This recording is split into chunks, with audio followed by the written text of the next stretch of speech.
Yuk. Assalamualaikum warahmatullahi wabarakatuh. Waalaikumsalam warahmatullahi wabarakatuh.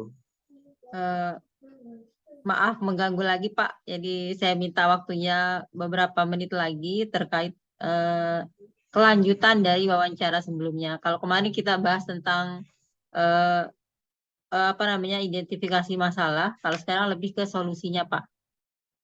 Saya langsung Pak G. Ya, pertanyaan saya Pak yang pertama. Oke, silakan. eh, Menurut Bapak, solusi apa saja yang bisa digunakan untuk mengatasi rendahnya literasi sains siswa? Siapa saja yang bisa digunakan gitu ya? Eh, Solusi apa Oh, saja, ya, solusi apa saja yang dapat digunakan untuk mengatasi rendahnya literasi sains siswa di sekolah nih, Pak?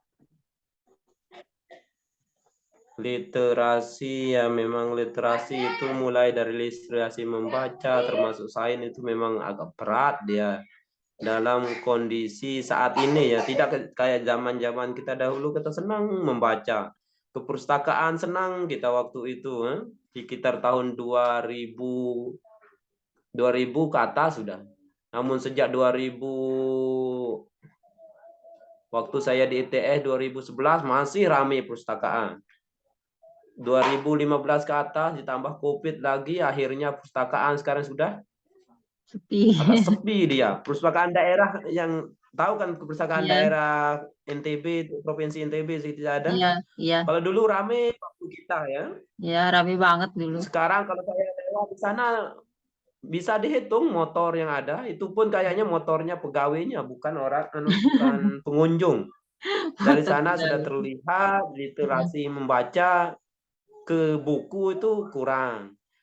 Kalau dia membaca lewat apa namanya, laptop atau HP, kayaknya juga berat dia.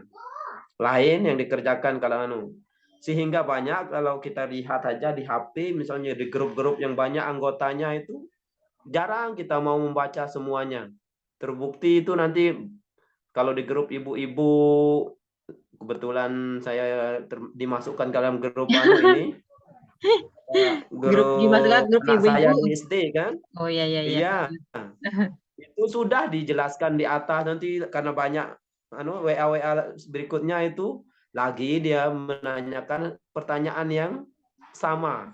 Ini contoh kecil saja bahwa ibu-ibu untuk membaca itu juga malas, apalagi anak-anaknya saat ini kan.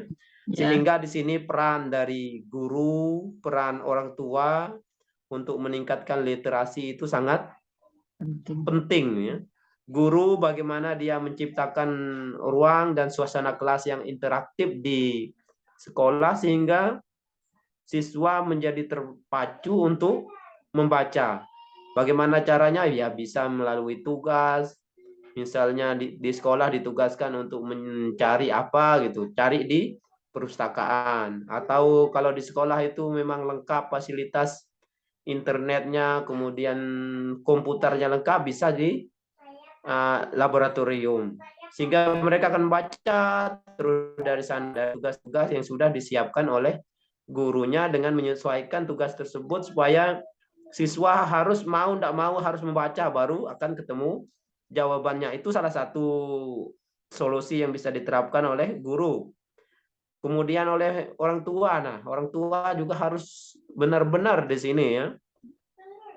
Jadi kerjasama antara siswa dan guru dalam memacu siswa untuk membaca itu sangat penting saat ini ya.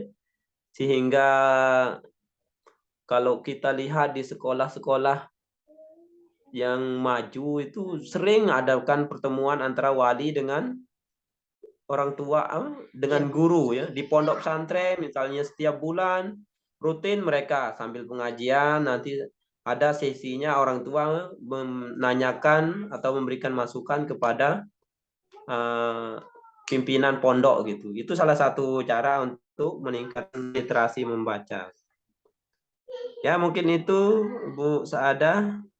Baik, terima kasih Pak. Selanjutnya, eh, eh, salah satu masalah yang saya ambil juga di sini terkait eh, HOTS ya. Nah, kira-kira nih Pak, apa yang Iya, harus dilakukan guru untuk meningkatkan keterampilan berpikir kritis siswa? berpikir kritis ya.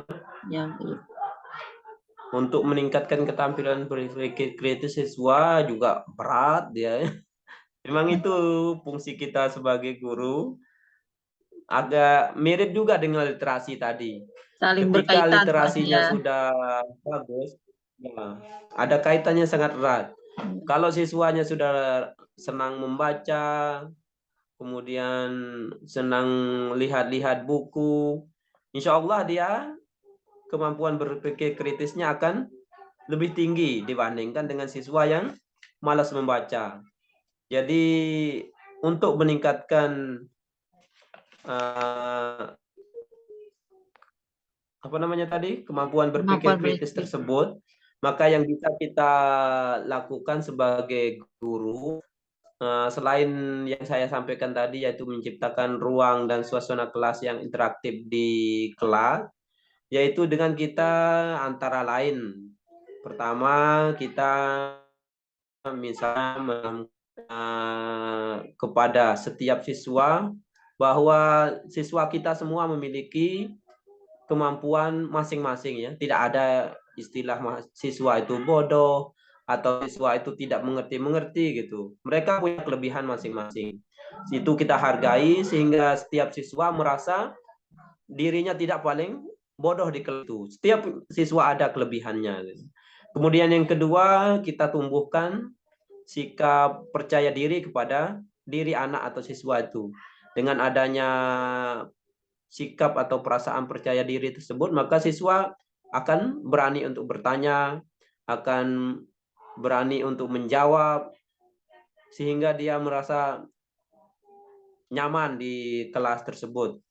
Kemudian untuk untuk menunjang berpikir kritis yang ketiga, yaitu dengan memfasilitasi media pembelajaran yang bisa merangsang berpikir kritisnya siswa.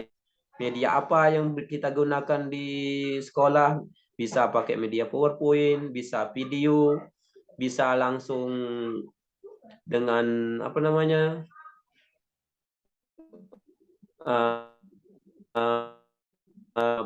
bisa atau bisa melalui media proyek ya. Itu paling disenangi biasanya oleh siswa. Di kami biasanya kalau kita dulu praktikum, misalnya elektronika dasar 1 kita praktikum, materi sudah ditentukan. Yang kita lakukan ya sesuai dengan buku petunjuk praktikum tersebut.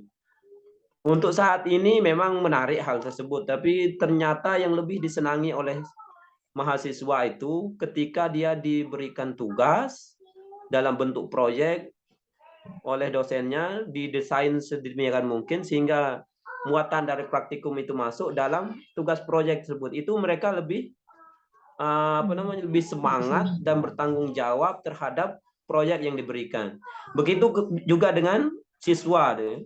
Kalau mereka diberikan proyek atau apa, maka dari sana akan tumbuh sifat berpikir kritisnya serta akan berkompetisi dengan teman-temannya untuk menunjukkan baik. Kemudian yang selanjutnya yang keempat, untuk meningkatkan itu berpikir kritis siswa bisa dengan cara kita merangsang siswa untuk sering-sering bertanya.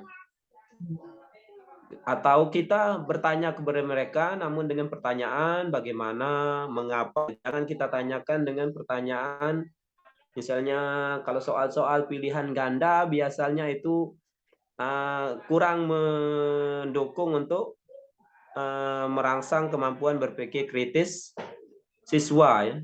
Soal-soal yang dalam bentuk isi lebih bagus untuk itu karena kalau soalnya isi, siswa bisa berkembang dia.